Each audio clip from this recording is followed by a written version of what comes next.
Number one, put God first. Put God first in everything you do. Everything that you think you see in me, everything that I've accomplished, everything that you think I have, and I have a few things, everything that I have is by the grace of God. Understand that. It's a gift. 40 years ago, March 27th, 1975, it was 40 years ago, just this past March, I was flunking out of college. I had a 1.7 grade point average. I hope none of you can relate. I had a 1.7 grade point average. I was sitting in my mother's beauty shop. They still call it beauty shops now? What they call it now? Yeah, I was sitting in the beauty parlor. I was sitting in my mother's beauty parlor, and I'm looking in the mirror, and I see behind me this woman under the dryer. And every time I looked up, she was looking at me, just looking me in the eye. And I didn't know who she was, and I said, she said, somebody give me a pen, give me a pencil, I have a prophecy. March 27, 1975, she said, boy, you are going to travel the world and speak to millions of people. Now, mind you, I was flunked out of college. I'm thinking about joining the army. I didn't know what I was going to do, and she's telling me I'm going to travel the world and speak to millions of people. Well, I have traveled the world, and I have spoke to millions of people. But that's not the most important thing, the success that I had. The most important thing is that what she taught me and what she told me that day has stayed with me since. I've been protected. I've been directed. I've been corrected. I've kept God in my life, and it's kept me humble. I didn't always stick with him, but he always stuck with me. So stick with him in everything you do. If you think you want to do what you think I've done, then do what I've done and stick with God. Number two, fail big.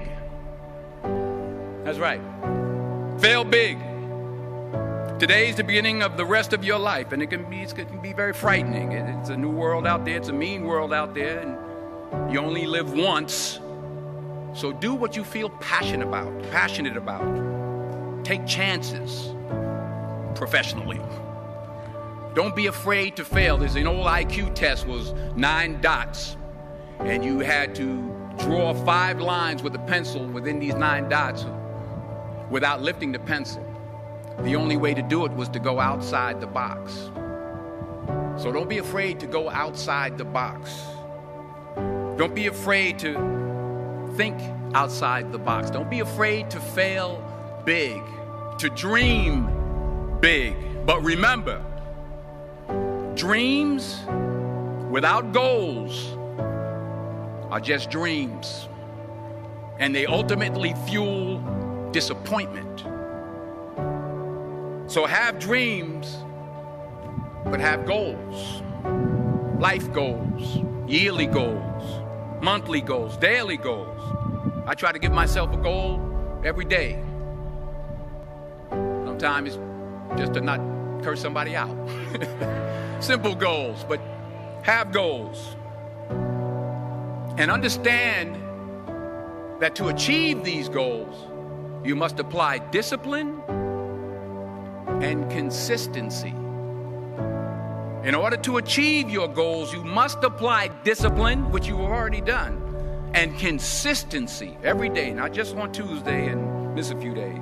You have to work at it every day. You have to plan every day. You've heard the saying, we don't plan to fail, we fail to plan. Hard work works.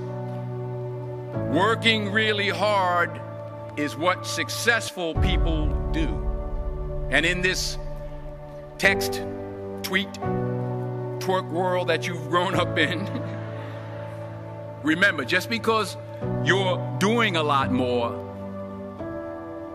doesn't mean you're getting a lot more done. Remember that. Just because you're doing a lot more doesn't mean you're getting a lot more done.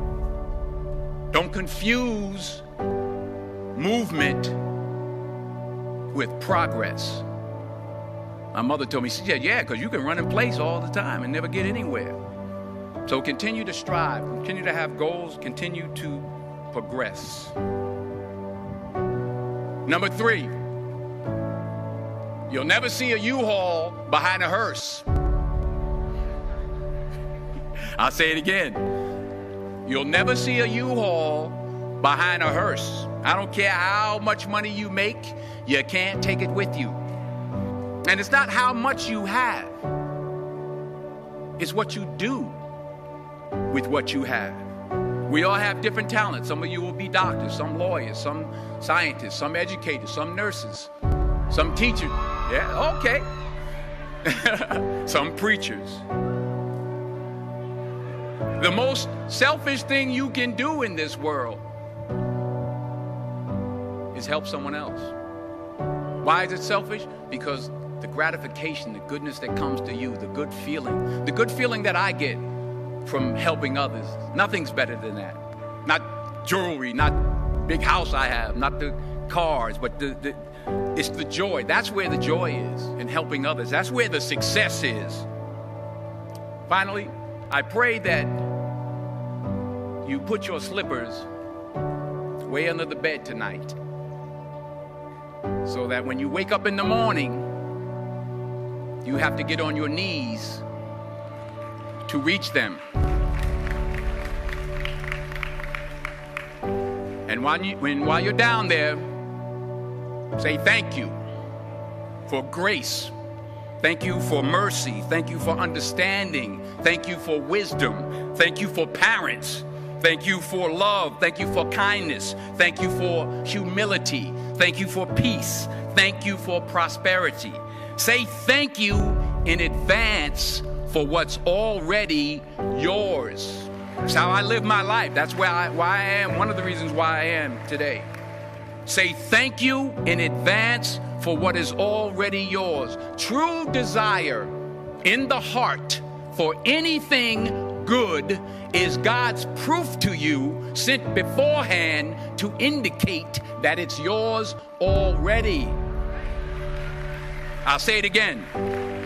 True desire in the heart, that itch that you have, whatever it is you want to do, that thing that you want to do to help others and to grow and to make money, that desire, that itch, that's God's proof to you, sent beforehand already to indicate that it's yours.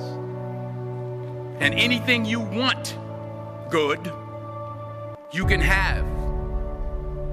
So claim it. Work hard to get it. When you get it, reach back. Pull someone else up. Each one, teach one. Don't just aspire to make a living. Aspire to make a difference.